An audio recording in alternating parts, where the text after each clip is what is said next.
அத்வைத பாரதியோட 1 year learning experience அவளோட students வந்து உங்களுக்கு ஒரு ஜேர்னி ஆஃப் சிஷ்யா அப்படிங்கிற ஒரு நாடக வடிவில் உங்களுக்கு எக்ஸிபிட் பண்ணுறதுக்காக இருக்காங்க. ஸ்ரீ குருபியோ நமக. சதாசிவ சமாரம்பாம் சங்கராச்சாரிய மத்யமாம் அஸ்மதாச்சாரிய பர்யந்தாம் வந்தே குரு பரம்பராம். நமஸ்காரம் to the Guru Parampara, our dearest Acharya ji and all Acharya jis present here. இந்த ஒரு வருஷமா படிச்ச சாஸ்திரம் இது நாங்க எப்படி புரிஞ்சுட்டு இருக்கோம் அப்படிங்கறத ஒரு நாடகமா சமர்ப்பணம் பண்ண போறோம். எங்களுடைய 2 year கோர்ஸின் முதல் வருஷ சாஸ்திர பயணத்தில் கலந்துக்க உங்கள் எல்லோரையும் அன்போடு அழைக்கிறோம். Journey of a student. Scene number 1.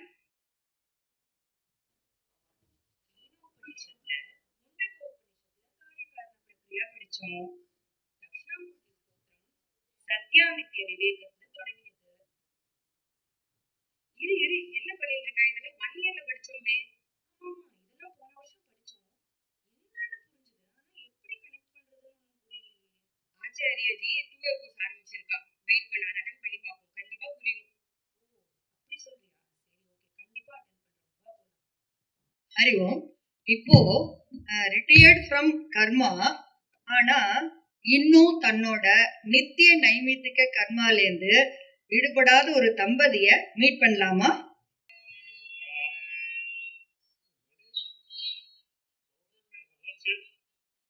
நித்திய கர்மாவும் பூஜையை முடிச்சு வியாச பூஜை முடிச்சு குருவுக்கு நமஸ்காரம் பண்ணி வரதுக்கே ஒரு நேரம் ஆயிடுச்சு. இதுல நமக்கு நம்ம சுத்தி என்ன நடக்குதுன்னு தெரிய மாட்டேங்குது. நேரம் ஆயிடுது. பத்மா, நீ பேப்பர் போட்டா என்ன நடக்குது பாருங்க. நம்ம வீட்டு பக்கத்தால இருக்கு கிரீஸ் ஸ்ட்ரீட். அதுல சாய் தீபாலயத்துல எவ்வளவு சனி ஞாயிறு காலம்ல உபனிஷத் பகவத்கீதை எடுத்தாலும் காலம்ல 6:30 மணிக்கு ஆரம்பமா. என்ன பகவத்கீதை உபனிஷத்லாம் எடுத்துட்டு இருக்கா? இப்ப பகவத்கீதை 15வது ஆரம்பிக்க போறாளாம். வாய் என்ன சனிக்கிழமை போய் பார்க்கலாமே, என்ன தெரிஞ்சுக்கோங்க. சுத்தி என்ன எனக்கு தெரிய மாட்டேங்கிறது. போலாமே, வாழ்க்கை இப்படியே போயிட்டு இருக்கு. மேல என்னங்கிறத நம்ம போய் தெரிஞ்சுக்கலாம். இந்த சனிக்கிழமை போய் பார்ப்போம், கண்டிப்பா போலாம். Scene 3. Self-motivation, self-improvement course, meditation, எதையும் விடாத ஒரு IT எம்ப்ளாயி. இந்த கோர்ஸ் அந்த கோர்ஸ், மெடிடேஷன், புக்ஸ், வீடியோஸ் எல்லாம் பார்த்தாச்சு. இன்னும் என்ன பண்றதுன்னே தெரியல. என்னவோ மிஸ்ஸிங் மாதிரியே இருக்கு. ஏதோ தேடிட்டே இருக்க மாதிரியே இருக்கு. இந்த கீதா உபநிஷத்துலாம் சொல்றாளே, இதெல்லாம் என்னதான் சொல்றது? அதெல்லாம் தெரிஞ்சுக்கணும் கியூரியாசிட்டியா இருக்கு. ரொம்ப டல்லா பேச ஆரம்பிச்சுட்டா, தனியா பேசிட்டு இருக்க. இல்ல ஜி, நிறைய ஸ்பீச்லாம் கேட்பேன் ஜி. ஆனா மனசுல ஏதோ ஒரு தேடல் இருந்துகிட்டே இருக்கு ஜி. ஒரு பக்கம் அத்வைத்தத்துல வந்து உலகம் இல்லைன்னு சொல்றது, ஆனா எனக்கு அதெல்லாம் உண்மை மாதிரியே இருக்கு. இன்னொரு பக்கம் பாத்தீங்க அப்படின்னா எதுவுமே நிலைச்சே இருப்பது இல்லையா ஜி. பண்ணா கூட கொஞ்ச நாள் தான் இருக்கு. ஆமா ஜி, இன்னைக்கு ஒரு விஷயம் இருக்கு, நாளைக்கு அந்த விஷயம் இல்லாம இருக்கு. ஆமா, நீங்க ஏதோ கிளாஸ் போறீங்க வீக்கெண்டு, அங்க என்ன சொல்லி தருவா? எனக்கு கொஞ்சம் தெரிஞ்சுக்கணும் போல இருக்கு. இந்த வீக்கெண்டை கொஞ்சம் ஃப்ரீயா வச்சுக்கோ, என்னோட சேர்ந்து வா, எங்க ஆச்சாரியஜியை பாரு, கிளாஸ் அட்டன் பண்ணு. உனக்கே எல்லாம் வலிக்கும். ஒரு தடவை வந்தா எல்லாம் உனக்கு புரிஞ்சிடும். உன்னோட குழப்பம் எல்லாம் தீர்ந்து போயிடும். ஓகே ஜி, கண்டிப்பா போகும். பஞ்சமகா யஜ்ஞம் மற்றும் உபதேச சாரத்துல சொல்ற மாதிரி பூஜை, ஜபம், தியானம் செய்யும் சாதகனுக்கு அதிகாரித்துவம் வரும். அதன் மூலம் ஈஸ்வரன் அவனை நல்ல குருவிடம் விட்டு செல்கிறார். அதன் மூலம் அனுகிரகம் செய்கிறார். பரீட்சிய லோகான் கர்மசிதான் பிராமணோ நிர்வேத மாயாத் நாஸ்திய கிருத கிருதேன தத் விஜ்ஞானார்த்தம் ச குருமே பாவி கச்சேத் சமித் பாணிஹி ஸ்ரோத்ரியம் பிரம்மனிஷ்டம். சாதகர்கள் குருவை கண்டு கொண்டனர். இப்போது நடைபெற்றுக் கொண்டிருக்கிறது. சார்ந்த சாதகர்கள் குருவை கண்டு கொண்டனர். சாஸ்திர படிப்பு தொடர்ந்து நடைபெற்றுக் கொண்டிருக்கிறது. சங்கராச்சாரிய மத்யமாம் அஸ்மதாச்சாரிய பர்யந்தாம் வந்தே குரு பரம்பராம். ஹரிஹி ஓம். ஸ்ரீ குருப்யோ நமஹ. ஹரிஹி ஓம். இதுவரை வேதாந்த சாரத்துல ஆச்சாரியர் சதானந்தர் வந்து என்ன சொல்லிட்டு இருந்தார்? முதல் அத்தியாயத்துல உபோத்காத பிரகரணத்துல 3 தலைப்புல விளக்கிட்டு இருந்தார் இல்லையா? முதல் வந்து மங்களாச்சரணம் சொன்னார். அப்புறம் அனுபந்த சதுஷ்டயம் அப்படிங்கறத சொல்லி, அதுல அதிகாரின்னா யாரு அப்படிங்கிற மாதிரி சொல்லி, அவருக்கு என்னென்ன வேணும், சாதன சதுஷ்டயம் படிச்சோம் இல்லையா, அது வேணும்னு சொன்னார். அப்புறம் 3வதா குரு உபசதனம் அப்படிங்கிற தலைப்புல முடிச்சார். இப்போ 2வது அத்தியாயத்துல வந்து சாமானிய அத்தியாரோபம் சொல்லி தர போற, 3வது அத்தியாயத்துல விசேஷ அத்தியாரோபம் சொல்லி தர போற, 4வது அத்தியாயத்துல வந்து மகா வாக்கிய உபதேசம் செய்து அது மூலமா இந்த 2 சிருஷ்டியும் இல்லைங்கிறத மாதிரி நீக்கிட்டு இருப்பது ஏக சைத்தன்யம் மாத்திரமே அப்படிங்கறத அங்க சொல்லி விளக்கப்படுது. சரி, அத்தியாரோபம் என்றால் என்ன? இங்க ஒரு டெக்னிக்கலான டெபினிஷன் கொடுக்கிற ஆச்சாரியர் என்னன்னா, வஸ்துனி அவஸ்து ஆரோபக அத்தியாரோபக அப்படின்னு சொல்றாரு. வஸ்து என்றால் இதுக்கு எக்ஸிஸ்டன்ஸ் இருக்கோ அது வஸ்து. வஸ் தாத்துலேருந்து வருது, டு எக்ஸிஸ்ட். தேர்ஃபோர் அவஸ்துனா அன்ரியல் எக்ஸிஸ்டன்ஸ், நிஜமான அதுக்கு ஒரு எக்ஸிஸ்டன்ஸ் இல்லை.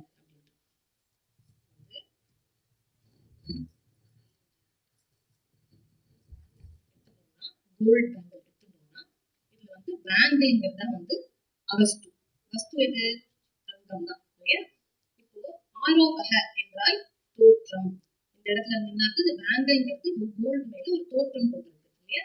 அத்தியாரோபம்னா வஸ்துனி, வஸ்துவின் மீது, அவஸ்து ஆரோபக appearance of an unreal thing, அதாவது உண்மையான பொருளின் மீது உண்மையற்றது தோன்றுவதுதான் அத்தியாரோபம். இதற்கு மேல ஆச்சர் என்ன சொல்றாங்கிறத ஒரு சின்ன பிரேக் பண்ணலாம்.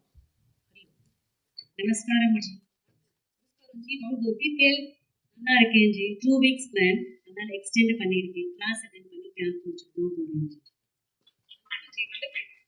ஆசீர்வாதங்க, அடிக்கடி வாங்க ஒரு மாதிரி கண்டிப்பா ஜி, கண்டிப்பா. வேதாந்த சாஸ்திரம் படிக்க வருவதோ சிலர் தான், அதையும் புரிந்து கொள்வர் வெறு சிலர் தான். இந்த கஷ்டமான வேதாந்த சாஸ்திரமும் ஆத்ம ஞானமும் சொல்லிக் கொடுக்கும் ஒரு குரு மகா ஆச்சரியம். இதை புரிந்து கொண்டு கற்றுக்கொண்டு அதை அனுஷ்டிப்பவன் ஒரு சிஷ்யன், அது ஒரு மகா ஆச்சரியம். ஹரிஓம் ஆச்சாரிய ஜி. ஹரிஓம் லோகேஷ். பாபா நானும் கிளாஸ் ஜாயின் பண்ணலாம்னு இருக்கேன். சூப்பர். ஃபர்ஸ்ட் பகவத்கீதா கிளாஸஸ் கேட்க ஆரம்பிச்சு சரியா? ராஜேஷ் இருக்கான்ல, அவனோட வந்து வார வாரம் வியாழக்கிழமை தட்சிணாமூர்த்தி பூஜை அட்டன் பண்ணுவோம். ஓகே, தட்சிணாமூர்த்தி ஈஸ்வர அனுகிரகம் வந்து சாஸ்திர படிப்புக்கு ரொம்ப ரொம்ப முக்கியமானது. அதனால வந்து அதுவும் மேதா தட்சிணாமூர்த்தி அவரோட பூஜைக்கு வார வாரம் நீ போறதே ஒரு பெரிய தபஸ். அது வந்து உனக்கு என்ன பண்ணும்னா, உனக்கு வந்து இந்த சாஸ்திர படிப்புல இருக்க அப்டக்கிள்ஸ் எல்லாம் போயிடும். நீ படிக்க வர்றது சரியா வருவ, அண்ட் படிக்கிறதும் புரியணும் இல்லையா? அதுக்கும் அதோட அனுகிரகம் ரொம்ப தேவை. ஸோ அதனால அது பண்ண கீதா கிளாஸை கேட்க ஆரம்பிக்கும். கண்டிப்பா சந்தோஷம். ஹரிஓம்.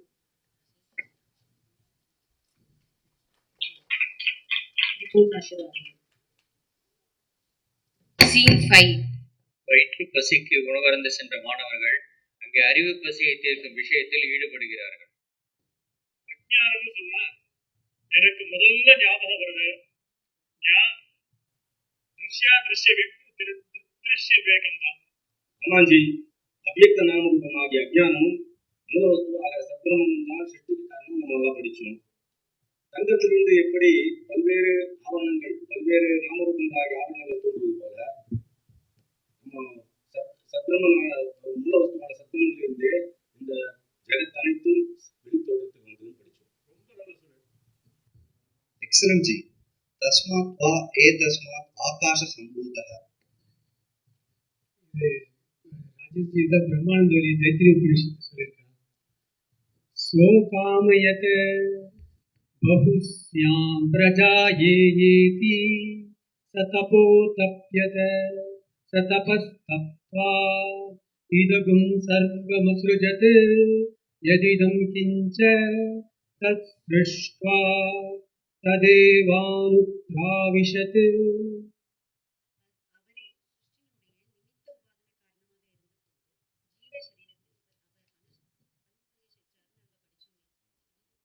முதல் போக்கிய சிருஷ்டியை உருவாக்கினார், பின் போக்தா சிருஷ்டியை உருவாக்கினார், அப்புறம் தல வழியாக உட்புகுந்தார்னு தைத்திரிய உபநிஷத்துல படித்தோம்.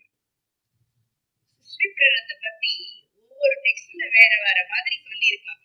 நம்ம வேதாந்த சாராவை பத்தி நம்ம ஆச்சாரியர் எப்படி சொன்னா, வஸ்துனி அவஸ்து ஆரோபகா அத்தியாரோபகா, எது உண்மையோ எது சத்தோ அதன் மீது உண்மையற்ற தேவையற்ற நாமரூபம் தோன்றுவதுதான் அத்தியாரோபம். எவ்வளவு அழகா கலெக்ட் ஆயிருக்குல்ல. ஃபர்ஸ்ட் இயர்ல இருந்து படிக்கிறேன்னு நினைக்கிறேன்.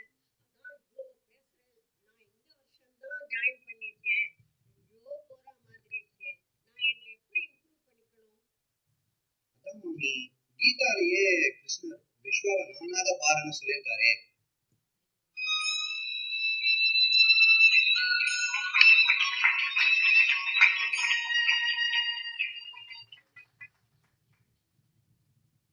நானே ஜகத்தாக இருக்கிறேன்.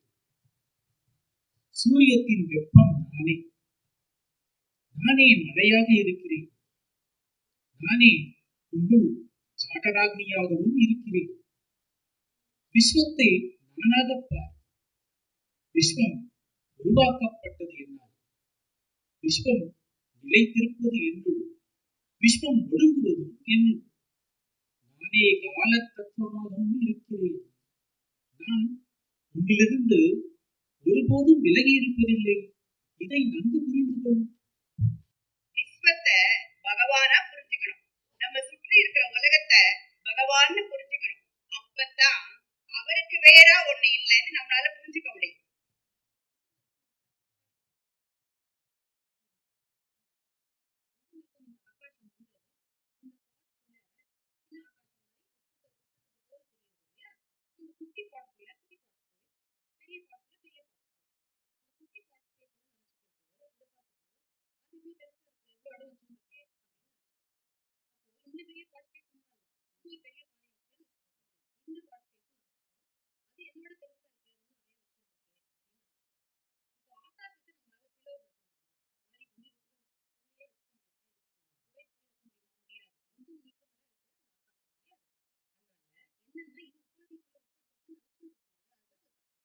அதே போல எங்கும் நீங்க முன்னாடி நம்ம அந்த சரீரம்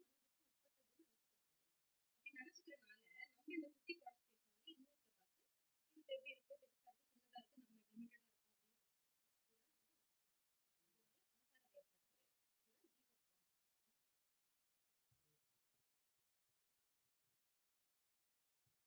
Scene 7. சாஸ்திர படிப்புல 12 பண்றதுக்கு ஸ்டூடெண்ட்ஸ் எல்லாம் ரெகுலரா மீட் பண்ணி அவங்க டவுட்ஸை கிளாரிஃபை பண்ணிக்கிறாங்க. இது மாதிரி ஒரு குரூப் மீட்டிங்ல என்ன நடக்குதுன்னு பார்ப்போம். ஆனா நமக்கு இந்த சரீரம் மனசுங்கிறது தான் அனுபவத்துல இருக்கு. இதுல நம்ம என்ன தப்பா புரிஞ்சுருக்கோம்? ரிக்விஷனில் படிச்சோமே, நீங்க இந்த சரீரமா இருக்க முடியாது. அதான் நீங்க பார்த்து அனுபவிக்கிறல. நீங்க நித்திரியமாவும் இருக்க முடியாது. ஏன்னா அதோட செயல்பாடுகள் அதிகமா இருக்கல. அப்போ நான் மனசுன்னு கேட்டேன்னா அதுல இருக்கிற விருத்தியை நீங்க பார்க்கிறீங்களே, அது நீங்க பார்க்கப்படுறதுன்னா அது உங்களில இருந்து வேறானது தானே. கண்டிப்பா அது உங்கள இருந்து வேறான விஷயமா தான் இருக்க முடியும். இல்ல, ஏன்னா அது ஜடம். தாட்ஸ் வரும் போகும். ஆனா அதை இலுமினேட் பண்றது, ஒளிவிக்கிறது, ஆக்டிவேட் பண்றது சைத்தன்யம். அப்புறம் இந்த மனசு இந்திரியங்கள்லாம் திருக்காவும் இருக்கு, திருஷ்யமாவும் இருக்கு, பார்ப்பவனாவும் இருக்கு, பார்க்கப்படும் பொருளாவும் இருக்கு. ஆனா சைத்தன்யம் திருக்காக மட்டுமே இருக்கு. அதுதான் நீ.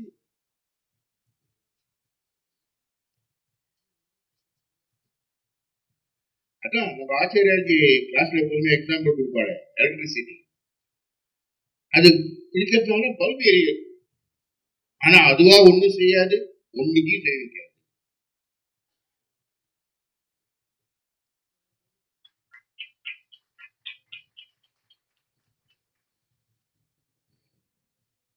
எல்லாமே இந்த சாட்சி சைதன்யமான ஆத்மாவை ஆசிரித்துள்ளது. சனித்யோ பலத்தி ஸ்வரூபோ ஆத்மா.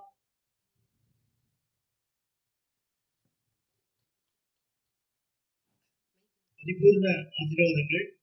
என்னை என்னுடைய சிஷ்யனாக ஏற்றுக்கொள்கிறேன்.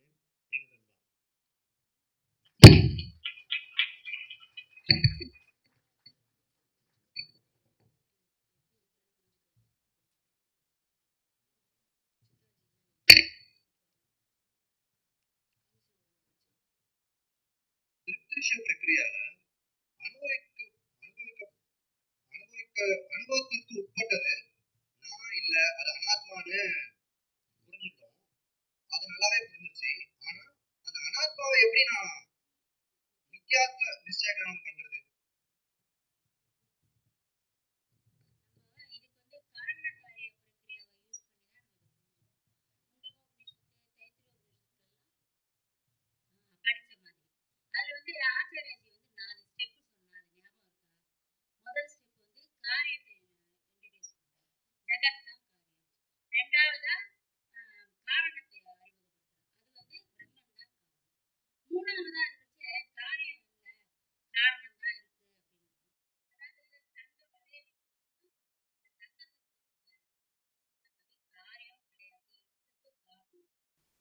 நாலாவது ஸ்டெப்ல வந்து காரியம் இல்லைன்னு ஆயிடுச்சு. அப்ப காரணத்துக்கு காரணத்துவன்ற ஸ்டேட்டஸ் போயிடும் இல்லையா? இந்த மாதிரி அத்தியாவபாவத்தை யூஸ் பண்ணி வித்யாத்துவத்தை சொல்றது. சாஸ்திரம் என்ன பண்றதுனாக்க ஜகத்தோட வித்யாத்துவத்தை அபாதம் பண்ணி சத்தியத்தோட இதை வந்து அத்தியாரோபம் மூலியமா சொல்லி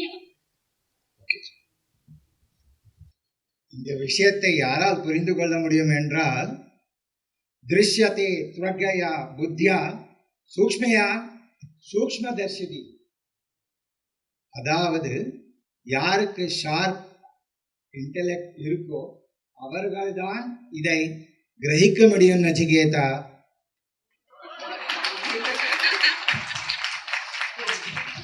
சீன் 8. இவர் பாட்டுக்கு ஈஸியா சொல்லிட்டாரு. இதை எப்படி நம்ம புரிஞ்சுக்கிறது? ஆச்சாரியஜி ஆல்ரெடி நமக்கு புரிய வைக்க முயற்சி பண்ணிட்டு இருக்கா.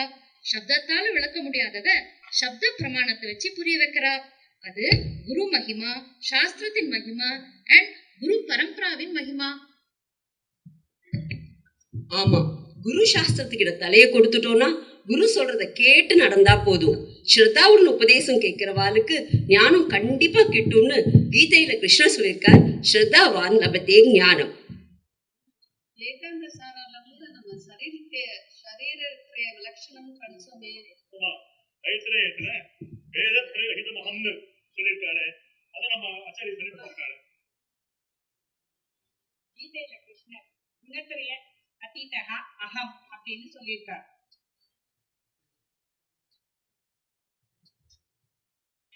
பஞ்சகோஷ அதீதஹ சன், இது எதுல வரும்? நம்மளுடைய ஆதிச்சுடி, வேதாந்த சாஸ்திரத்துல ஆதிச்சுடி எது? தத்துவபோதம். தத்துவபோதம் ஆச்சாரிய சரியா சொல்லியிருக்காரு. இதை பத்தி தான் நிறைய படிச்சிருக்கோமே.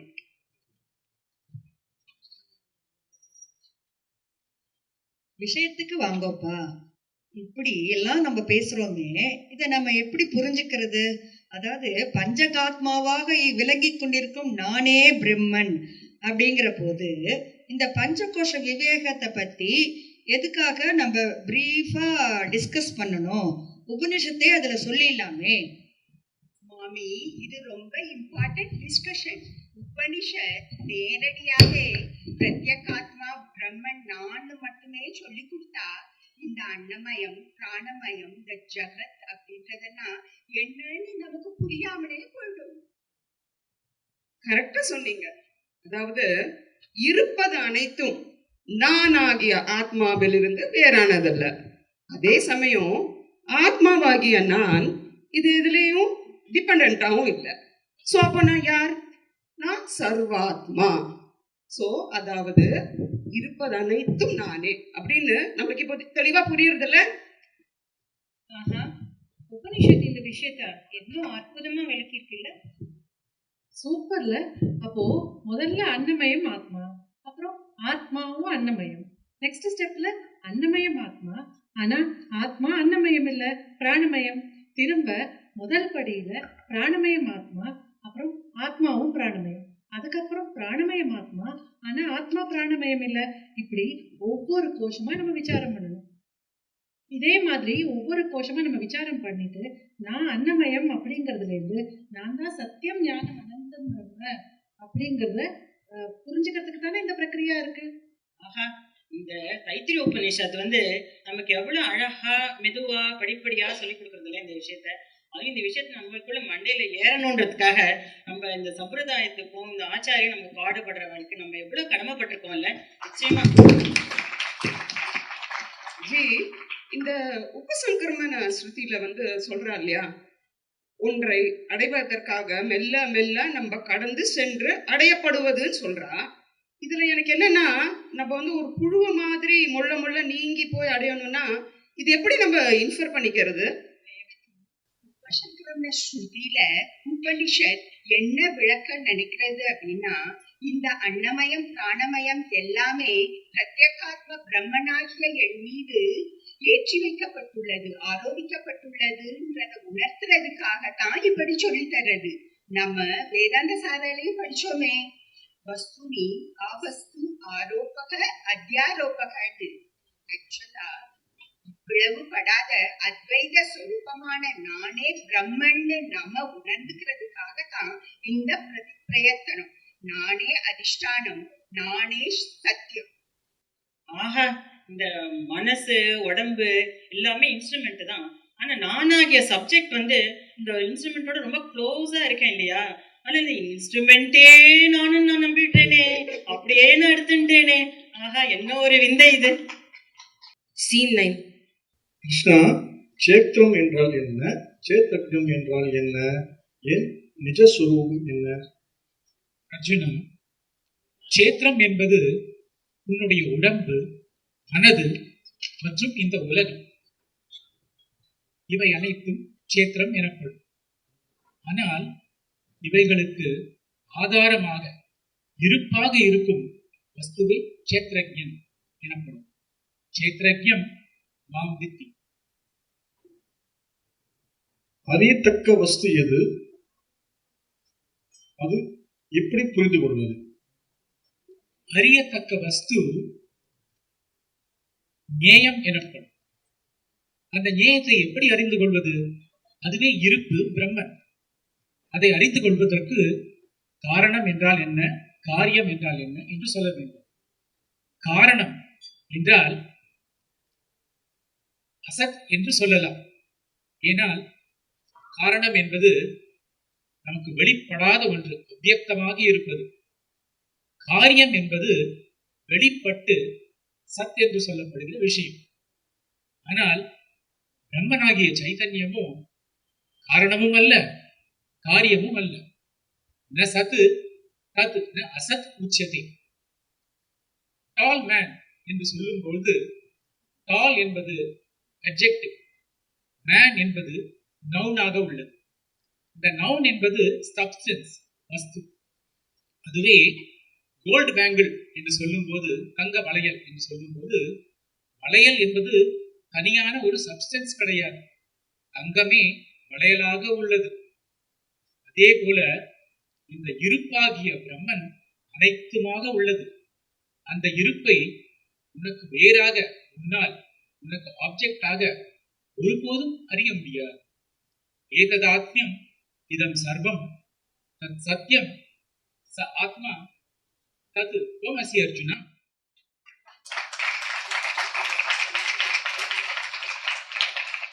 ஆகவே தத்பதத்தின் லட்சியார்த்தம் சத், that is existence. ஸ்வம்பதத்தின் லட்சியார்த்தம் Sid, that is consciousness. சத்தேவ Sid and சித்தேவ சத். சீன் 10. குரூப் டிஸ்கஷனில் மாணவர்களிடையே உரையாடல். மனம் ஜடம் என்றால் நான் சிற்றோர்வம் என்பதை மனதை கொண்டு எப்படி அறிய முடியும்? ஆமாம், மனசு ஜடம்தான். மனது எதனால் அறிகிறதோ அது நீ, சைத்தன்யம். மனதுக்கு சைத்தன்யத்தை பிரதிபலிக்கிற ஒரு குணம் உண்டு, அதை சிதாபாசம் என்பது. ஆனால் சாஸ்திரம் சில இடங்களில் மனதினால் அறிய முடியாது என்று சொல்கிறது. இதை எப்படி புரிந்து கொள்வது? மனசினால் அறியப்படுவது அனைத்தும் மனதிற்கு பொருளாகும், அதாவது ஆப்ஜெக்ட் ஆஃப் நாலேஜ். மனசு ஆப்ஜெக்டை பார்க்கும்போது தாட் விருத்தி ஏற்படுகிறது, அதனால் பர்சீவ் ஆகிறது அந்த ஆப்ஜெக்ட். தாட்டும் ஜடம்தான், மனசும் ஜடம்தான். ஆனால் அதனுடன் சிதாபாசம் கூடவே இருக்கிறது. வேதாந்த சாராவில் என்ன படிச்சோம்னாக்கா, எந்த ஒரு ஆப்ஜெக்டை பார்க்கும் பொழுதும் சிதாபாசம் அந்த விஷயத்தை பிரகாசம் செய்கிறது. இதற்கு பலவியாப்தி என்று பெயர். அதனுடன் தாட் வரத்தி அந்த விஷயத்தை பற்றிய அறியாமை நீக்குகிறது. இதற்கு விருத்தி வியாப்தி என்று பெயர். இதுதான் நார்மல் ப்ரொசீஜர். ஆனால் அகம் பிரம்மாஸ்மி விருத்தியில் ஒரு சிறு வேறுபாடு உண்டு. அகம் பிரம்மாஸ்மி விருத்தியா அப்படின்னா? தாட் நாலேஜ் என்றால் தாட் விருத்தி, அதாவது தாட் உடன் கூடிய தாட் அறிவு, நாலேஜ். அதே மாதிரி பிரம்மன் தாட் உடன் கூடிய பிரம்மன் நாலேஜ். இதை அகம் பிரம்மாஸ்மி விருத்தி என்று சொல்வார். இதற்கு ஒரு தனி பெயர் உண்டு. இதற்கு அகண்டாகார விருத்தி என்று பெயர். ஏனென்றால் ஒரு வேறுபாடு இல்லை. இந்த பிரம்மனை கிளைம் பண்ணும் பொழுது நோயர் நோன் என்ற வேறுபாடு இல்லை. அதனால் அகண்டாகார விருத்தி எனப்படும்.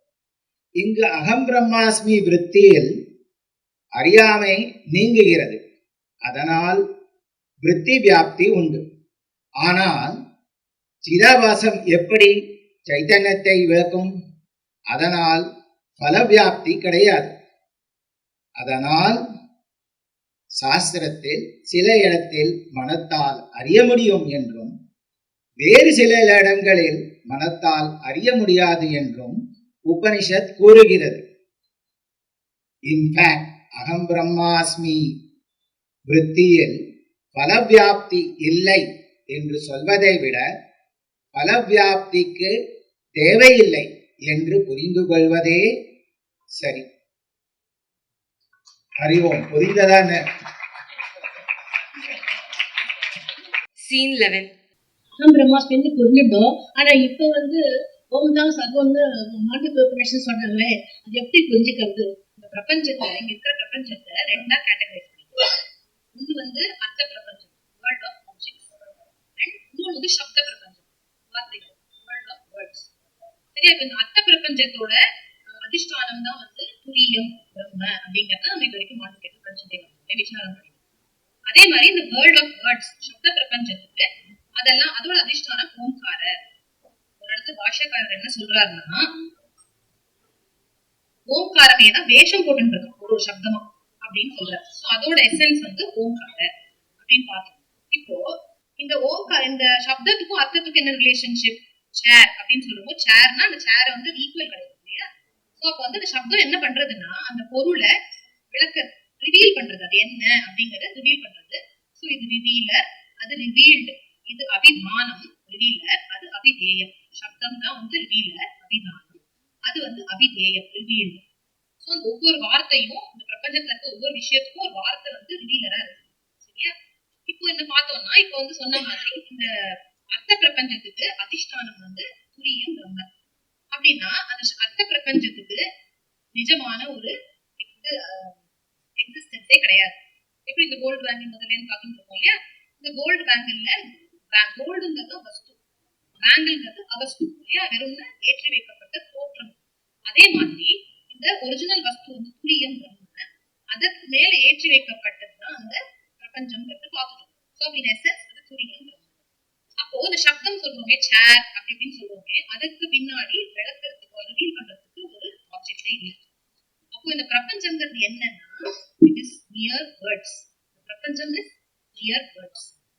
ஸோ அப்போ இந்த பிரபஞ்சத்தையும் நம்ம என்ன சொன்னோம்? இந்த வேர்ட்ஸ் என்ன சொன்னோம்னா, இட் இஸ் ஓம்காரத்தோட தேசம் அப்படின்னு பாஷைக்காரர் சொன்னாலும் சொன்னோம் இல்லையா? அப்போ பிரபஞ்சமா இருக்கிறது ஆத்மா துரியம், அண்ட் சப்தமா இருக்கிறது ஓம்கார, அதோட வேஷம் தான் சப்தம். அப்போ ஓம்காரமே சர்வம் ஆத்மா அப்படின்னு. Scene 12. இதை அறிந்த ஞானி எப்படி இருப்பார்?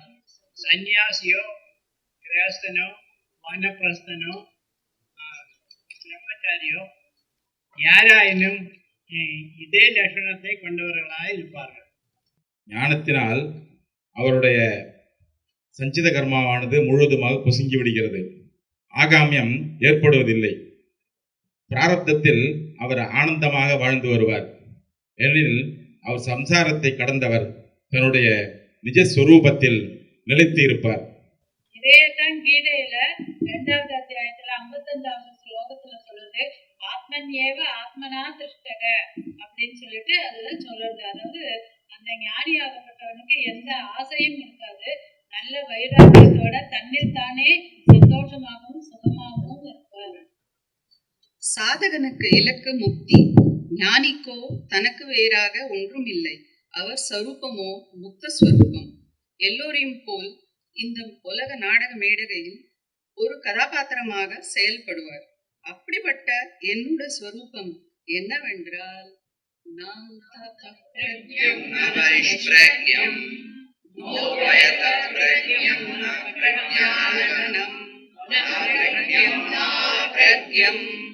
அத்ருஷ்யம் அவ்யவஹார்யம் அத்ராஹ்யம் அலக்ஷணம் அசித்யம் அவ்யவதேஷ்யம் ஏகாத்ம பிரத்யயசாரம் பிரபஞ்சோபசமம் சாந்தம் சிவமத்வைதம் சதுர்கம் மன்யந்தே ச ஆத்மா சவிஜ்ஞேயः.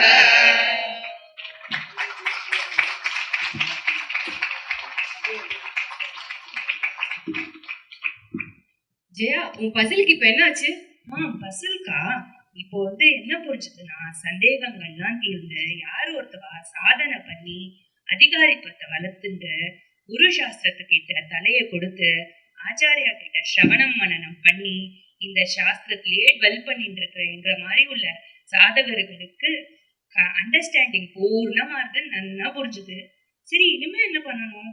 விட்டு போன இடம்லாம் இருக்கு இன்னும் உன் பசில்ல, அதெல்லாம் இந்த செகண்ட் இயர்ல உனக்கு சேரும். இப்பதான் ஆகம பிரகடனம் முடிச்சிருக்கோம். இன்னும் வைத்திய பிரகடனம், அத்வைத பிரகடனம், அலாத சாந்தி, கீதா முடிச்சு ஸ்வேதாஸ்வத்திர உபனிஷத், பிரஷ்ன உபனிஷத், பிரகரண கிரந்தங்கள்லாம் படிச்சா நம்மளோட தந்திரங்கள் எல்லாம் தீர்ந்து பரிபூர்ணமா புரிஞ்சிடும் நமக்கு. ஓ அப்படியா? கண்டிப்பா அப்போ இந்த இயர் கண்டிப்பா கிளாஸஸ் அட்டெண்ட் பண்ணும்.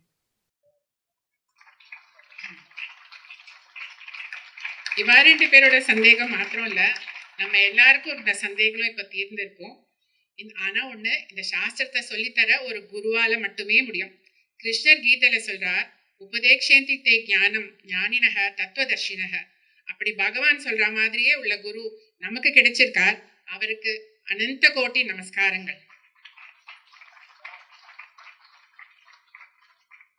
இப்போ ஒரு சின்ன சமர்ப்பணம். இங்க இருக்கிற எல்லா ஆச்சாரியர்களுக்கும் அத்வைத பாரதி ஸ்டூடெண்ட் சார்பில் ஒரு சின்ன சமர்ப்பணம். சமர்ப்பணத்தோட விஷயம், அம்மாவும் நீயே ஆச்சாரியாவும் நீயே. அம்மாவும் ஆச்சாரியாவும் எப்படி ஒன்னாக முடியும் அப்படின்னு கேட்டீங்கன்னா, அம்மாக்களுக்கே உரித்தான ஒரு 4 விஷயத்த பார்க்கலாம். முதல் விஷயம், அம்மாவால தாங்கவே முடியாதது நம்மளோட பசி. நமக்கு பசிக்கிறது நம்ம உணர்றதுக்கு முன்னாடியே அம்மா நம்ம முகத்தை பார்த்தே கண்டுபிடிச்சிடுவா. நம்மள வற்புறுத்தி உட்கார வச்சு நமக்கு வயிறார சாப்பாடு போட்டாதான் அவளுக்கு திருப்தி. அதே மாதிரிதான் ஆச்சாரியர்களும் என்ன பண்றான்னா, நம்மளோட பசி ஆத்துறா. அது என்ன பசி அப்படின்னா, அது ஞான பசி. நமக்கு ஞான பசி இருக்குன்னு எப்படி தெரியறது அப்படின்னா, நம்ம எல்லாரும் எங்கெங்கேருந்தோ வரோம். விடிய கிளம்புற 4 மணிக்கு எழுந்துட்டு, சில பேர் 3:30 மணிக்கு கூட எழுந்துட்டு பஸ்ஸு, காரு, ட்ரெயின், ஆட்டோன்னு என்னென்னவோ பிடிச்சி கிளாஸ்க்கு வந்து உட்காந்துடுறோம், வீட்டை மறந்துடுறோம். சரி, கிளாஸ்ல வந்தா என்ன கிடைக்கிறது அப்படின்னா, அது ஒரு பிக் பவுல் ஆஃப் பஞ்சாமிர்தம். அதுல கட்டை, கேனை, முண்டக்கை, தைத்திரியா அப்படிங்கிற கனிகளை போட்டு, பகவத்கீதா அப்படிங்கிற தேனை விட்டு, பகவத் பாதாளோட கிரந்தங்கள்ங்கிற கற்கண்டை போட்டு, அங்கங்க கடிபடுற முந்திரி பருப்பு தான் நம்ம ஆச்சாரியா அங்கங்க கொடுக்குற உதாரணங்கள். ஸோ இதெல்லாம் கேட்டதுனால நமக்கு பசி ஆறிடுதா அப்படின்னு கேட்டேன்னா, கிளாஸ் முடிஞ்சு பூர்ணமத பூர்ணமிதம் சொல்லிட்டு எழுந்துக்கிற போது மனசுல எத்தனை தெளிவு, உடம்புல எத்தனை எனர்ஜி, மனசும் வயிறும் ஒழுங்கே நிறைஞ்சு போய் ஒரு பூர்ணத்துவம் உண்டாகிறது இல்லையா? அதுதான் அந்த பசி ஆறினத்துக்கான அடையாளம். ஸோ இந்த விஷயத்துல பார்த்தேன்னா ஒவ்வொரு ஆச்சாரியாவும் நமக்கு ஒரு அம்மா தான். 2வது விஷயம் பார்த்தேன்னா, ஒரு வீட்டுல 2 குழந்தைகள் இருந்ததுன்னா ஒன்னொன்னு ஒரு தினசா இருக்கும். ஒண்ணு இந்த கால்குலஸ், ட்ரிக்னாமெட்ரி, அல்ஜீப்ரா எல்லாம் எனக்கு ஜுஜுபிங்கும். இன்னொன்னு இருக்கும், அது எனக்கு அல்ஜீப்ரானாலே அலர்ஜிபா அப்படிங்கும். 30 மார்க்குக்கு மேல வாங்காது. இந்த அம்மா இருக்கா இல்லையா, இந்த முதல் குழந்தை 90 மார்க் வாங்குற குழந்தைய 100 மார்க் வாங்க வைக்கிறதுக்கு அத்தனை பிரயத்தனம் போட மாட்டா. ஆனா இந்த பாஸ் மார்க்குக்கு குறைவா வாங்குற குழந்தைய எப்படியாவது பாஸ் மார்க்கும் அதை விட கொஞ்சம் கூடவும் வாங்க வைக்கணுங்கிறதுக்காக அத்தனை பிரயத்தனமும் போடுவா. அதே மாதிரிதான் நம்ம எல்லாரும் வேற வேற லெவல்ல இருக்கோம். நம்ம கிளாஸ்லயே பார்த்தேன்னா ஆச்சாரிய ஜெலப்போ ஸ்லோகம் சொல்ல ஆரம்பிக்கிற போதே அசோச்சியானன்வசோச்சஸ்துவம்னு ஆரம்பிப்பா. இவா சில பேர் இருக்கா கூடவே சொல்லின்னு வந்து நானுஷோச்சந்தி பண்டிதான்னு முன்னாடியே முடிச்சிடுவா. என்ன மாதிரி சில பேர் இருக்கும், ஆச்சாரியஜி சொல்ல டோனை வச்சுட்டு, அதாவது டியூனோட சொன்னா பகவத்கீதை, டியூன் இல்லாம சொன்னா உபனிஷத் அப்படின்னு ஒரு கணக்கு போட்டுப்போம். ஸோ இந்த மாதிரி நாங்க எல்லாரும் வேற வேற லெவல்ல இருந்தாலும் அவளுக்கு என்னவோ நாங்க எல்லாரும் ஒண்ணுதான். அவளை பொறுத்த வரைக்கும் no doubt is a silly doubt. இதுல யாரும் பின்தங்கிடக்கூடாது அப்படிங்கிறதுக்காக எங்க கிளாஸ்ல ஏற்படுத்தின இனிஷியேட்டிவ்ஸ் தான் குரூப் சம்மரியில நாங்க பேசுறது, கிளாஸ் சம்மரி, சமாரோப்பு, கேம்ப்பு, இது எல்லாமே அவளோட இனிஷியேட்டிவ்ஸ் தான். ஏன் நம்ம கீதா ஜெயந்தி போது நம்ம ஒவ்வொருத்தரும் எனக்கு பிடித்த கீதான்னு சொல்லி ரெக்கார்ட் பண்ணி அனுப்ப அதுக்கு அவ போட்ட ரியாக்ஷன்ல நாங்க அத்தனை பேரும் டிஸ்டிங்ஷன்ல பாஸ் பண்ணினோம். அதுல அவ அடைஞ்ச சந்தோஷம் ஈன்ற பொழுதினும் பெரிதோக்கும் தாய் அப்படிங்கிறதுக்கு நிகராக தான் இருந்தது. மூணாவது விஷயம் பார்த்தீங்கன்னா, அம்மாக்கள் எப்போதுமே நமக்கு தர்ம விஷயங்களை சொல்லி கொடுத்துட்டே இருப்பா.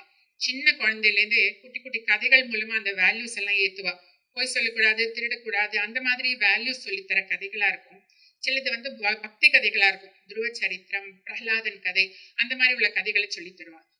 கொஞ்சம் பெரியவாள் ஆயிட்டோம்னா தினம் சுவாமிக்கு விளக்கேற்றணும், நமஸ்காரம் பண்ணணும், நெத்தி கெட்டுக்கணும், காக்காய்க்கு சாதம் போடணும், அதிதி வந்தா உட்கார வச்சு அவளுக்கு காஃபி கொடுக்கணும். இப்படி அன்ஸ்ட்ரக்சர்டா இருக்கும். ஆனா அம்மா நமக்கு தர்ம விஷயங்களை சொல்லி கொடுத்துட்டே இருப்பா. இப்ப ஆச்சாரியஜிக்கள் என்ன பண்றா அப்படின்னு பார்த்தேன்னா, தனி மனித அறம்னா என்ன, சமூக அறம்னா என்ன, விவேகம்னா என்ன, வைராகியம்னா என்ன, ஜபம், தியானம், பூஜை இதெல்லாம் எதுக்காக பண்ணணும், நானே எல்லா வேலையும் செய்ய வேண்டியிருக்கு அப்படின்னு அழுத்தண்டது போக இப்ப நம்ம செய்யக்கூடிய வேலைகளை எப்படி நம்ம அதை கர்மயோகமா பண்றது, இந்த மாதிரி அவ சொல்லித்தர நமக்கு என்ன ஆறுதுன்னா, மனம் போன போக்குல போயிட்டு இருந்த வாழ்க்கை இப்ப ஹைவேல போற கார் மாதிரி ஜிலு போறது. இதனால மனசு ஒரே ஆனந்தமா இருக்கு. ரெண்டாவது, ஸ்ரவணம் பண்ற போது சொல்லித்தர விஷயங்கள் நம்ம மனசுக்குள்ள இறங்குறது. நாலாவது விஷயம் பார்த்தேன்னா, அம்மாக்களுக்கே உள்ள கைவந்த கலை மருந்து கொடுக்குற கலை. நீங்க எல்லாரும் சாப்பிட்டுருப்பேன். சின்ன வயசுல அம்மா வந்து இந்த வேப்பிலைய கசப்பா இருக்கும், அதை கொழுந்தா அரைச்சு நன்னா அரைச்சிட்டு உப்பை தொட்டு முழுங்கும்பா. ரெண்டாவது வந்து 6 மாசத்துக்கு ஒரு தடவை விளக்கெண்ணெய், அதை சாப்பிட்டே ஆகணும். அப்புறம் பார்த்தீங்கன்னா அதை விட மோசம், அந்த லூஸ் மோஷன்னா ஆரோட்டுமான்னு ஒரு கஞ்சி போடுவா. அந்த வாசனை பார்த்தாலே ஓடி போயிடலாம் போல இருக்கும். ஆனா அம்மா நம்மளை எப்படியாவது மயக்கி பேசி நமக்குள்ள அதை எல்லாத்தையுமே இறக்கிடுவா. நமக்குமே உடம்பு சரியானாட்டு தான் தெரியும், ஆமா இந்த மருந்தெல்லாம் நமக்கு ஹிதம் கொடுக்கக்கூடியவை, அதனாலதான் அம்மா நமக்கு கொடுத்துருக்கா அப்படிங்கிறது. இப்போ ஆச்சாரியஜிக்களும் நமக்கு மருந்து தரா. அது என்ன மருந்து அப்படின்னு பார்த்தேன்னா, சாஸ்திரம்ங்கிற மருந்து.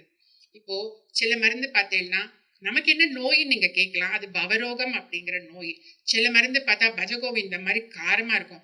சில மருந்து பார்த்தேன்னா நம்ம பகவத்கீதை மாதிரி இனிப்பா இருக்கும். அது எந்த மருந்தா இருந்தாலும் நமக்கே தெரியாம நமக்குள்ள மெல்ல மெல்ல அவ அதை ஏத்திண்டே இருக்கா. சரி, மருந்து வேலை செய்யறதுன்னு எப்படி தெரிஞ்சுக்கிறது அப்படின்னா, நம்ம கிட்ட வந்திருக்கிற பெரிய ஆட்டிடியூடல் சேஞ்சஸ் 6 மாசமோ 1 வருஷமோ முன்னாடி இருந்த ஆளை நம்மளை பத்தி யோசிச்சு பார்த்தோம்னா இப்ப நான் அவன் இல்லை அப்படின்னு நம்மளே ஒவ்வொருத்தரும் சொல்லுவோம். அதே மாதிரிதான் நம்மள முன்னாடிலாம் யாராவது சீண்டினாலோ இல்லை வந்து திட்டினாலோ சிவாஜி மாதிரி உதடெல்லாம் துடிக்கும், கண்ணெல்லாம் செவந்து போகும், திருப்பி என்ன கொடுக்கலாம் அப்படின்னு தோணும். இப்ப என்ன தோன்றதுன்னா, எதுக்கு அவர் எரிஞ்ச பாலை நம்ம எதுக்கு அடிக்கணும், கொஞ்சம் ஒதுங்கிட்டோம்னா அது நோபால் ஆகி நமக்கு சாந்திங்கிற ஒரு பெரிய ரன்னு கிடைக்குமே அப்படிங்கிற ஒரு நிறைவு வந்துடுறது. ஸோ இது எல்லா விஷயத்தினாலையும் பார்த்தேன்னா ஆச்சாரியாவும் அம்மாவும் ஒண்ணுங்கிறது நம்ம எல்லாரும் ஒத்துப்போம். ஆனா அதுல இன்னும் ஒரு கருத்து இருக்கு, ஆச்சாரியா அம்மாவோட ஒரு படி மேல. ஏன் அப்படின்னா, அம்மானா அன்பு, நமக்கு பிறவி கொடுத்தவ. ஆச்சாரியானா அன்பு பிளஸ் கருணை. ஏன்னா இந்த பிறவி கடலை தாண்டறதுக்கான வழியை சொல்லித்தரவா ஆவா, மேலும் பிறக்காமல் இருக்கிற வழியும் சொல்லித்தர ஆவா. ஸோ இப்படிப்பட்ட ஆச்சாரியாக்களுக்கு எங்கள் எல்லாருடைய அனந்த கோட்டி நமஸ்காரங்கள். ஓம் மாத்ரு தேவோ பவ, பித்ரு தேவோ பவ, ஆச்சாரிய தேவோ பவ. जय बोल सद्गुरुनाथ महाराज